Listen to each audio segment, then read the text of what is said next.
John, for that, because I've written it down.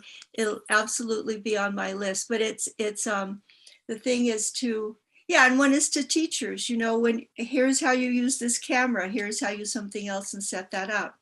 But to people who are offering courses but don't know how to do the whole Zoom thing, and a lot of the courses are going to be on Zoom. Right. Awesome. Well, we're live. Welcome, everyone, to our Success Mastermind for Monday, the 29th of August, 2022. John Lavenia here with you. I see Janet. We just heard from Janet as well. We got Daisy and Gail and Lindsay and Lynn over there in Australia. Today, I want to talk about getting specific. Before I do that, though, specifically, I want to tell you that tonight we have the conclusion of our book study group with Dale Carnegie's How to Stop Worrying and Start Living. So get excited. The 9th section plus the 10th section is what we're going through today. 10th section is mostly stories and stuff like that. But anyway, 9 p.m. Eastern U.S. time tonight, and we'll be concluding. So, and as also, as was mentioned and announced on our live session last Wednesday with Glenn, and as I sent out an email, which hopefully you all got, efforts are being shifted now to the Brand Builder AI platform. We've got a mastery program in there. We will run a book study group as well. It's going to be much more business focused, but I will always find a way to inject personal development philosophy into anything, because that's everywhere I see, everywhere I go, that's all I see, right? Because when you're a hammer, everything looks like a nail. So, but the main focus is going to be building your business online. And with software and automations, in fact, the best damn technology I've ever seen in my life. By the way, that Brand Builder AI, that took months to put together, and it was just announced to the public just a week ago. Our pilot users are going crazy with it. One of them is a guy Glenn Henderson, with the barbecue pits. Yeah, so brandbuilderai.com if you want to continue to follow my stuff as it relates to us getting together on Zooms and things like that. But I want to talk with you today about getting specific, because we do have a lot of people who are pursuing various different things, different offers, different businesses. And I just mentioned Glenn as an example, and each of you have your own examples, but I want to talk with you for a moment about how do you get that into the marketplace and actually get it to stick with the ideal target audience. So one of the mistakes that an immature entrepreneur, an immature marketer, I say immature on purpose, you'll see why here in a minute. One of the mistakes that we commonly make when we're new and haven't, quite seen the light yet is that we want to be all things to all people. And because we think, all right, so all right, I'm a fisherman and I'm out in the ocean and I've got a little net and I get a little fish here and there and it's barely enough to eat. I need a bigger net. Bigger net. That's what I need. And next thing you know, you got like this planetary sized net, but you're still not catching fish. Or you're catching the wrong fish. That's a thing, by the way, in business, right? There's customers you don't want. Okay.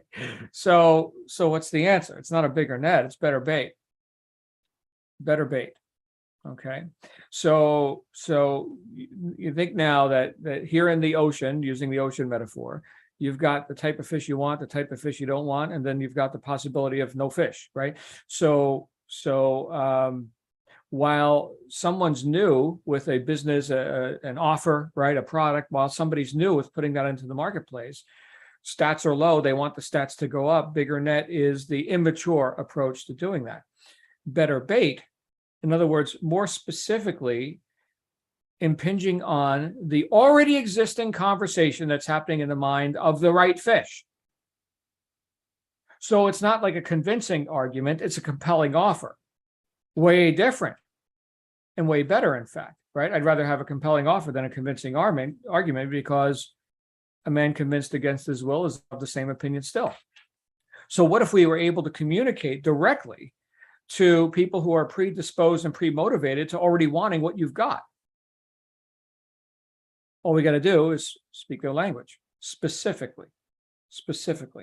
Now, I'm going to give you a couple ideas on how to do this. and I think this will serve you no matter what you're looking to put out or what you are putting out. This will increase your effectiveness in terms of your communication, as well as the statistics you see from people who want to cooperate with you. In other words, buy your stuff. So, example one would be Glenn with the barbecue pits. Okay. So does anyone here eat food? Yes. Okay, good. All right. Okay. Thank you, Janet.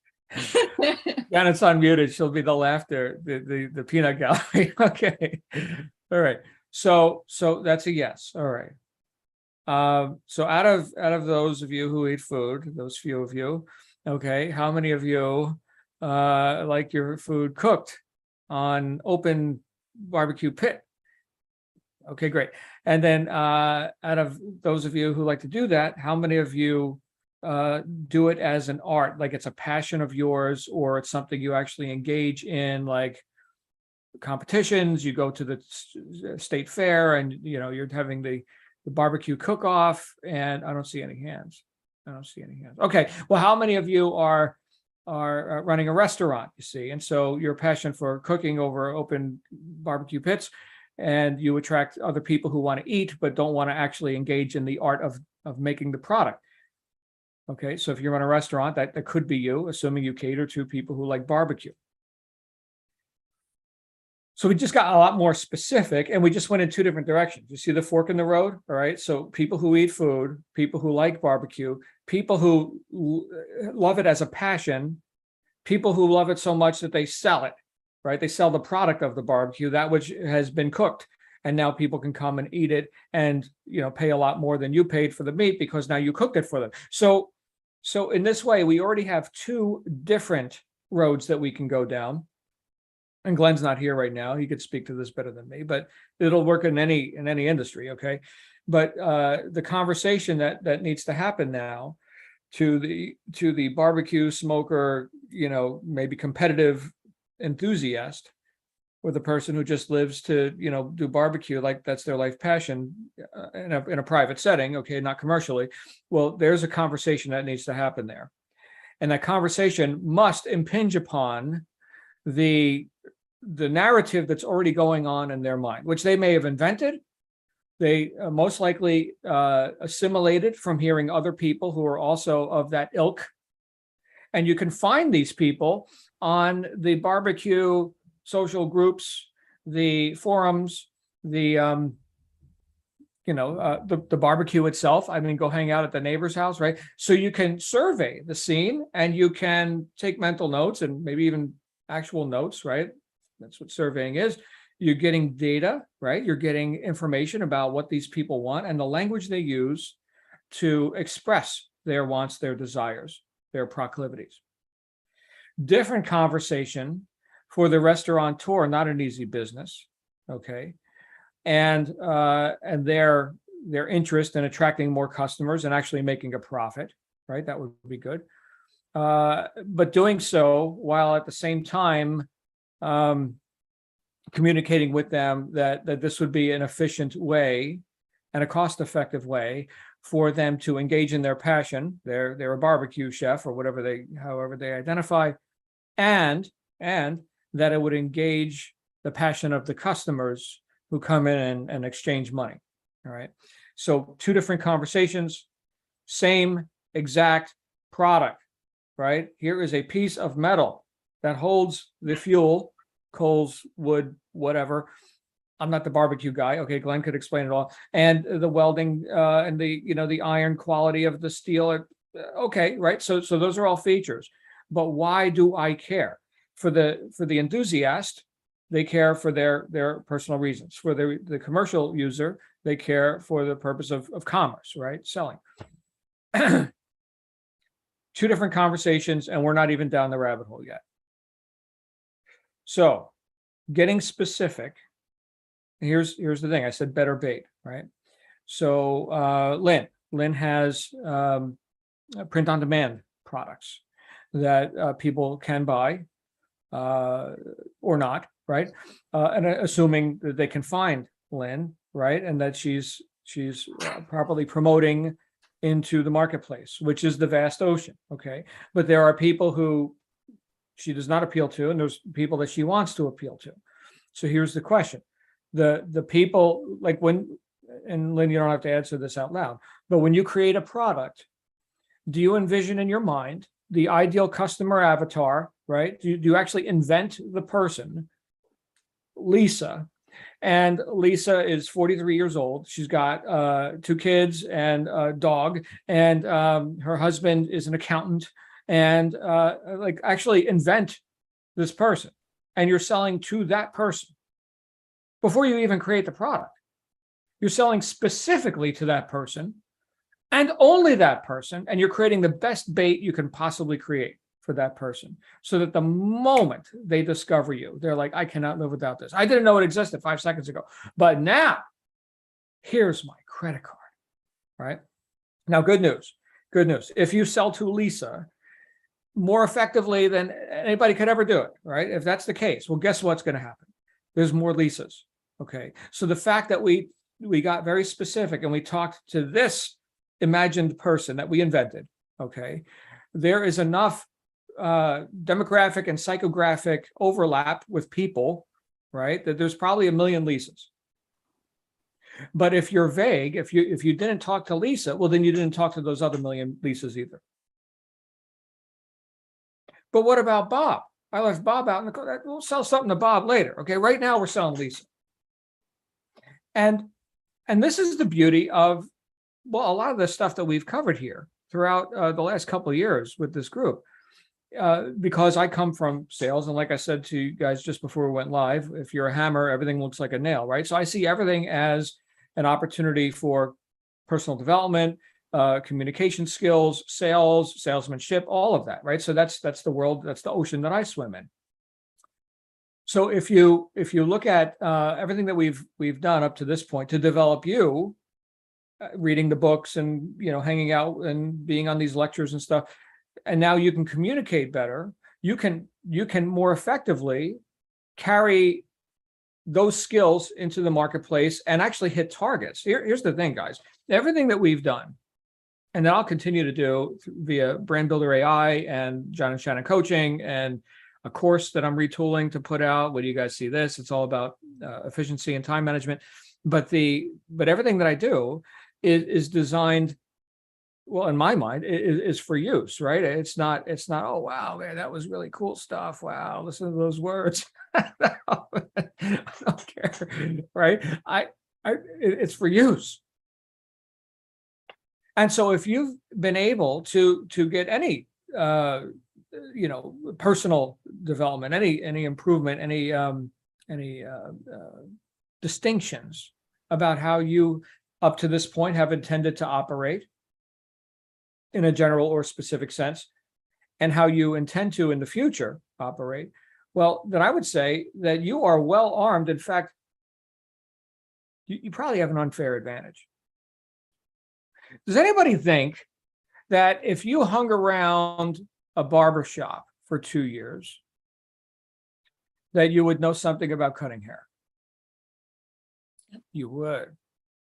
But even if you didn't read the manual, or maybe you just saw the manual there, and maybe the manual was open to page 32 and you happen to glance at it. I mean, even with a cursory approach, if you were in that environment for an extended period of time, you'd pick up something. You see how he holds that scissor? See that? Look at that. See that posture? You'd get it.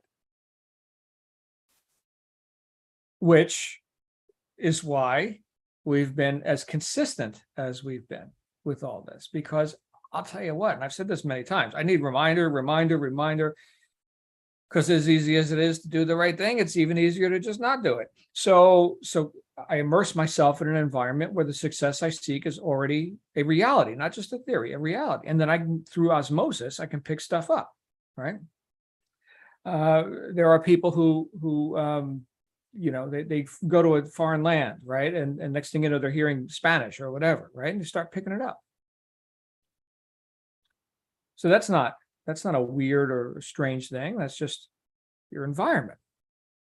So do you think, and could you give yourself credit here for just a minute, assuming you've been to however many, sessions and books that you've read and all this, could you give yourself credit for being a more effective communicator now than you were, let's say, 2 years ago? Because that's all we're talking about here, is communicating more specifically in a way that conveys benefit to the person you're intending to convince and to persuade. And now that these words, right? A lot of people they get cringy when they think of the idea of, wow, I'm going to go ahead and I'm going to sell somebody something. Sell's a 4-letter word, right? Yeah, it's an awesome 4-letter word. Awesome. Okay, because if you don't, well, you know what? Here's the way I look at it. If Glenn, the barbecue smoker pit guy, doesn't sell his barbecue pit to the ideal customer, they're going to buy a barbecue pit from somewhere else, and it's probably going to be inferior. And I think it's the moral obligation of the person who knows they've got a fine product, great offer, customer service, the whole thing. It is your moral obligation to sell it to them, lest they go and blow their money on a lesser item. So let me ask you this: now that you've got either through assimilation, osmosis, or deliberate education, or heuristics, or however you approach building yourself up, now that you've got a better understanding of yourself and how to communicate in a way that would impinge on the already existing desires and proclivities of your ideal customer, are you willing to do so, or would you rather just continue to be vague or general and not specific with your customer, and also with yourself and what you're looking and what you're demanding of yourself, your own production?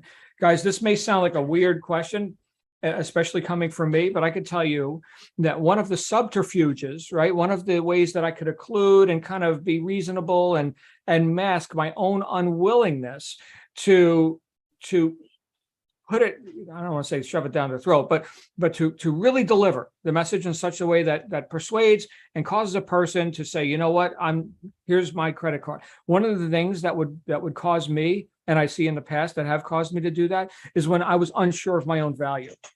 Unsure, not specific, right? So the whole topic today is getting specific. So we've got to understand that the value that we're putting out there is good and right, and with no reservations, and go ahead and get it sold. It's your moral obligation to do so. And if you fail yourself, you fail them too. Everybody loses. Everybody loses. So that's how big this opportunity is. So when I say specificity, what can we see is combined in that? It's certainty. It's certainty. It's not vague. It's not general. It's certainty. So if we're uncertain ourselves, we'll be general, vague, not as convincing or persuading, if you will. We'll equivocate, right? Kind of this, kind of that, right? But when we're certain ourselves, and this is the magic, guys, the person who gets rich, says Wallace Wattles, is the one who does things in the certain way. In the certain way. Shit, I should probably put my microphone near my mouth. There we go. Can you guys hear me better now? Thank you. All right. So the person who does things in the certain way is the one who gets rich. The certain way. Not the general kind of, I'll try, let me be reasonable about it way. The certain way.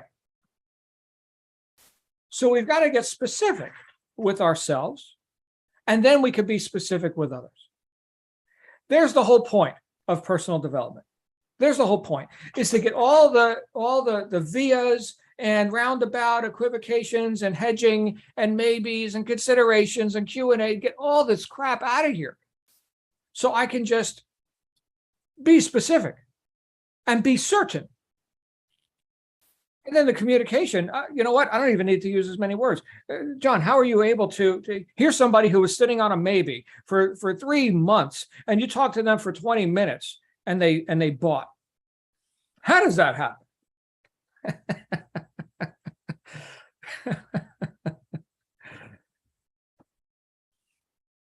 You can't give what you don't got. So here's the answer, right? You got to know. You got to know. You got to be certain. You got to know. They can't know if you don't know. So you got to know. So whatever you got to do to sell yourself on that you're going in the right direction, that you've got something that will specifically benefit Lisa, and there's a million Lisas, and that's fine. But I'm going to sell this to Lisa with no hesitation about it. Lisa, where's your credit card? Take it out of your pocket now. Do it now, right? Without flinching, because you know, if you don't sell Lisa that t-shirt, well, she's going to go wear some other t-shirt, and that's not going to be good for her. I'm making this up. Yeah, I know. Lynn, you've got t-shirt. I think you've got t-shirts. I know you got coffee cup and stuff.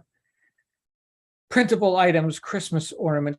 One of our members here made the best Christmas ornament. It was, yeah.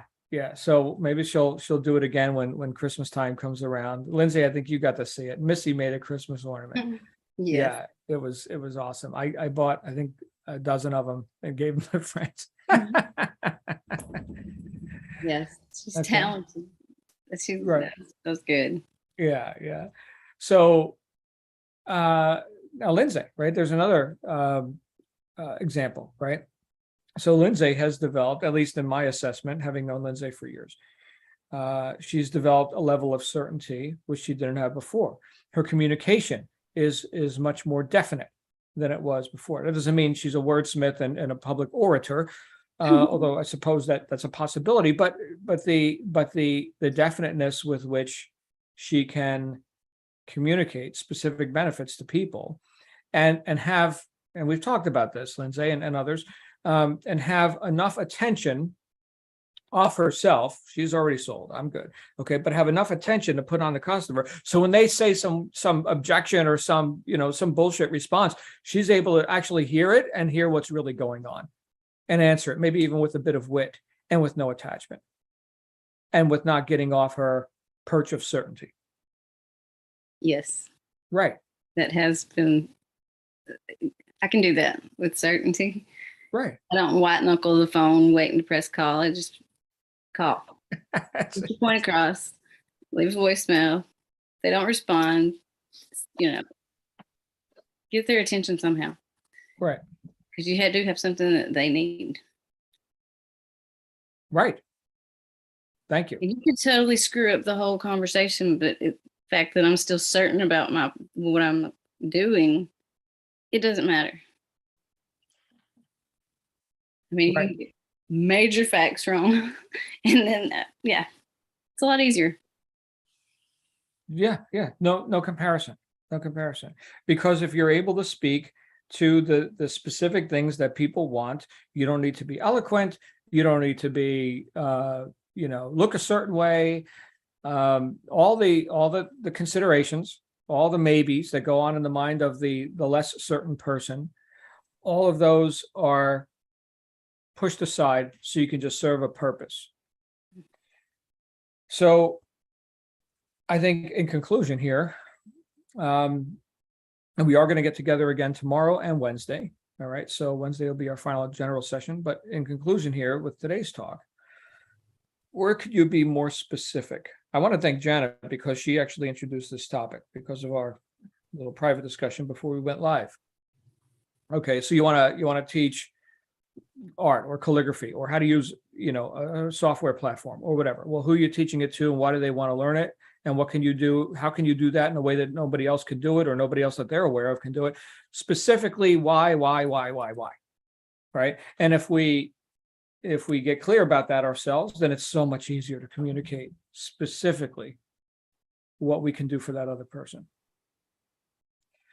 I've seen this most recently in, Shannon and I just concluded a 5-day challenge that we gave people. It wasn't our challenge, it was their challenge. So here is how we create an irresistible offer. Catherine, you were in on this. So here's how we go from just nothing but maybe a concept to, setting up websites, automations, email follow-up sequences, promotion is what we talked about today. But in that 5-day or 5-module sequence, we talked about specificity. We did a little bit on copywriting, and we talked about how it's much more compelling. In other words, it sells better when you give somebody, here's the specific bullet points of what you're going to get. when you put the credit card, when you buy the thing, right? So we're not being vague about it. And you get that and that and that and that. So you see specificity causes buy-in, okay? But it also, for you, right? Let's say you're thinking of a course or something that you could offer, right? Specifically to that ideal target audience, which you may have in your mind a big ball of value. All right, there it is, it exists. Okay, but why is that important to you? And then why would that be important to your ideal customer avatar? Right? So calligraphy, right? Which I know almost nothing about. Here's the value in there. And what you're going to get when you take this course is all these little things that add up to this big ball of value. Don't just show them the big ball of value. That's like having the big net, right? You break that down into a stack and you get that and that and that and that and that. And here's what it's going to do for you, right? Specifically that, and here's why it matters. And now you've got this tremendous list of specific benefits that seem like, man, this should cost $1 million. Well, great, give me $297 or whatever the price is, right? Making it up. But now you see the inventory of features, advantages, and benefits. But we've got to be able to communicate that specifically. And this is just, we're just creating a balance here. We're creating a balance between general and specialized knowledge, starting with yourself, right? And then to whoever you're communicating that value to, all right? So break it down, take inventory, right? Find what's the best bait. And then if you can communicate that in the language that the ideal customer already speaks, there's no salesmanship required at that point, right? And that's how myself and other people are able to have somebody make a decision who's been reticent or hesitant to make decisions up until that point. So we just, look, guys, this is persuasion 101. What's important to you about whatever product or service you end up with here, right? The car, the software program, the calligraphy course, the whatever. What's important to you about it? And they tell you. And then you say, here is the item that's on the table. And it's got this, which you said was important to you. And it's got this, which you said was important to you. And it's got this, which you said was important to you. And here's how you get it. That is persuasion 101. Tell me what you want, and then I'll show you how to get what you want. And then you can have it. And that's it. Sounds too simple. Sounds too simple. And it's occluded by all the via this and sideways that and vague clouds, nebulous, arbitrary, abstract. No. I love a good sales pitch. Love it, right? Because I get to hear when people know what they've got and know how to communicate it to their ideal customer, which may or may not be me, but man, you got a sales pitch, I'm listening. So as we conclude here today, and we can have commentary, of course, as well, but as we conclude here today, if you've got something you want to make known, please send it to me. I want to hear your sales pitch, right? In fact, put it in the JLSM Facebook group as well, which Mandy recently did. Is Mandy here with us? I don't see Mandy. Okay, Mandy's got some cool stuff that she's putting together. Did that happen already? I don't know, guys. I haven't been on Facebook over the weekend, but yeah, check out each other's offers, right? Yeah, good news for everybody here with this group is that you have friendly people, you have allies, right, who can look at your sales pitch or listen to what you're doing and tell you, I like it, I don't like it, whatever, keeping in mind I may not be your ideal customer, but I'm happy to give feedback on stuff just like anybody here would be. And here's the innovative part of this is that while Lynn may be selling coffee cups and Lindsay is selling shopping club memberships, innovation happens when we get to hear from other industries. Oh, wow, that sounds cool, right? You guys know that how the drive-through fast food came to be? You go to the drive-through fast food place, they give you the hamburger right out the window, right? How did that happen? It was this fast food restaurateur who was going to the drive-through bank teller and thought, my goodness, I could sell food right out of the window. People don't even have to get out of their cars. And now every fast food has drive-through. You can't show up anywhere without going through a drive-through, right? Kind of sucks on a motorcycle or in a big rig truck. Okay. But if you're in a standard passenger vehicle, it's the drive-through all the way. Right. Yeah, that was online, or that was drive-through bank tellers. Totally different industry. Idea, right? We could do this with our restaurant. All right, guys. Any specific comments you'd like to make at this specific time? All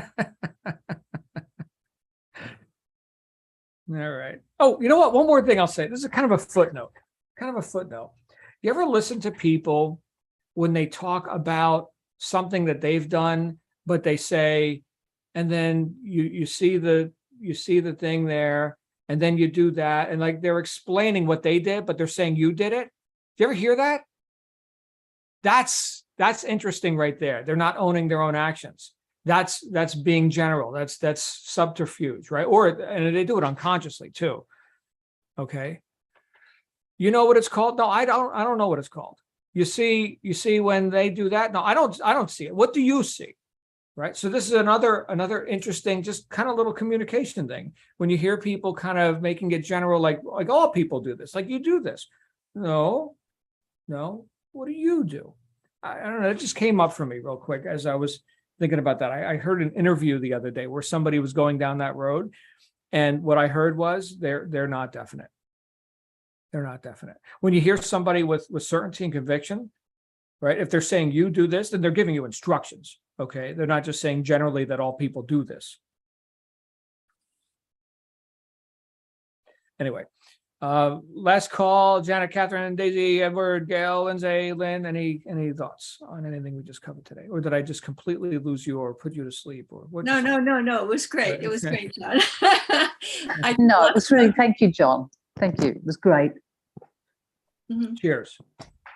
Yeah, and I like the idea that it goes cross platforms, that someone's doing something, but that could apply to mine. And I can expand my thinking by looking at their expansive thinking.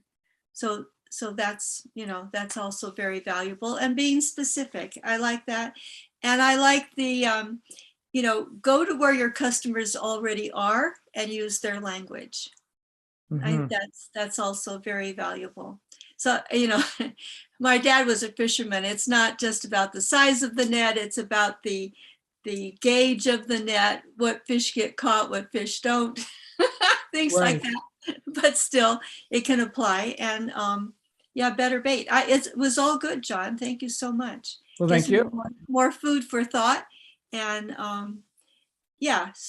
so I'm, like I said, a lot, it's easy to be here on a Zoom call, but how do you do it? How do you switch your screens? How do you this and that to give your best message, to look your best and give your best message and really get it out there. So this is for people who need to have messages, need to do this, but don't know how. So I would be drilling down on the, all of the ins and outs of the technology part, the what do you show part, how do you show it, what looks best, what shows up best. Okay. Well, there's a new feature called whiteboards. I don't know how new it is. I've never used it. Yes, there is. Yeah. So maybe, it's a collaboration tool. Allow participants to access after the meeting. What do we do here? We do a whiteboard and we draw stuff. What is that? I don't know. I figure this out. Draw. Hey. There's a pencil up there. Yeah, there you go. Okay, great. So how do I get rid of this damn thing? Move to trash. All right, great. So so even corporations and people will need this, or they'll have specific people in their corporation who are responsible for putting on the Zoom calls, and they want to know all the best things. And the thing is that why do people take courses? It's to shortcut all of their time that they would be going into and doing all of this looking on their own, they'll be able to talk to somebody who uses it, who does it, Mhm. and it's a person to talk to. Cool. Yeah.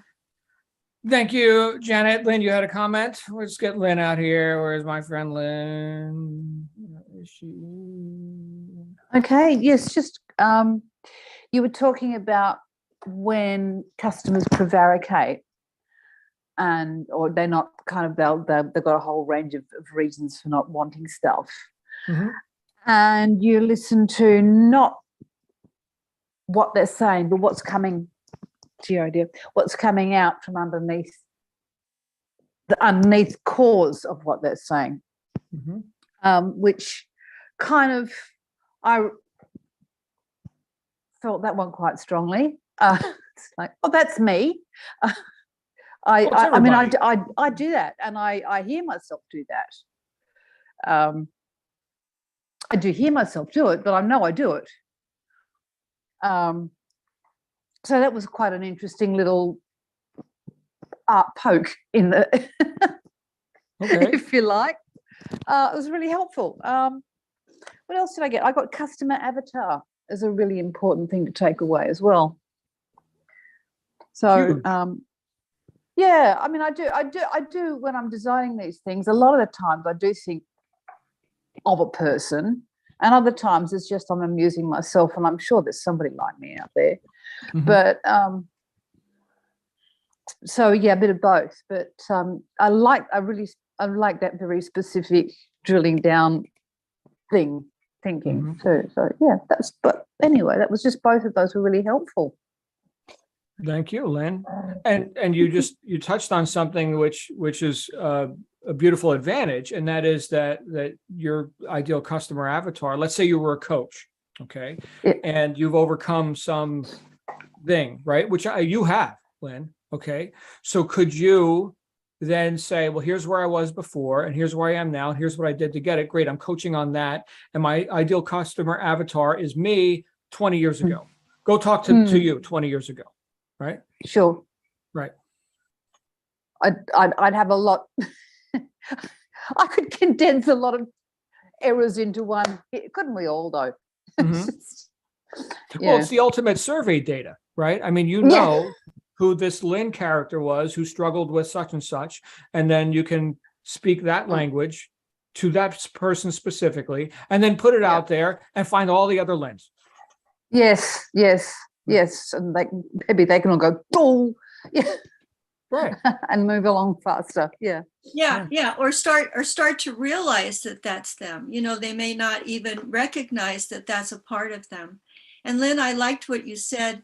You know, we're talking about listening to people's conversation and speaking their language. But when I was running my own studio, a calligraphy studio, when I would ask people questions about what they were wanting, if I was doing a custom something and asking them about what they wanted, I was also listening in between the lines to what they weren't saying, because in the end, I came up with what they wanted that they couldn't even express, because I was hearing all of the other stuff that you brought up, Lynn, that you that you weren't saying, that wasn't coming out. But somehow in there, it if you hit those targets, you don't hit just the obvious, but you hit the things that are really perhaps more in the heart, things that people are the unexpressed. And I think that's an important part, is the unexpressed. You know, how do you get to that? How do you find that? And that's when people go, oh, see, your offering, I'm going to say offering, is talks to the me that I don't tell anybody about. It's not just the obvious stuff. It's the me that I don't even express to myself, but am desiring. That's the part that, oh, you know me. You have that part about me. That's okay. Yeah. I'm going with you. Isn't that something? And haven't we all experienced where we've been in conversation with somebody? I feel like I've known you forever, right? Mhm. So that's sort of right. So what is that? That's just you spoke their language specifically. Anyway, My friends, have an awesome day. I'll be back here at 9 p.m. tonight. We're going to conclude our book study group with Dale Carnegie, How to Stop Worrying and Start Living. So go live, and then we'll worry about it later. All right. So I'll see you guys real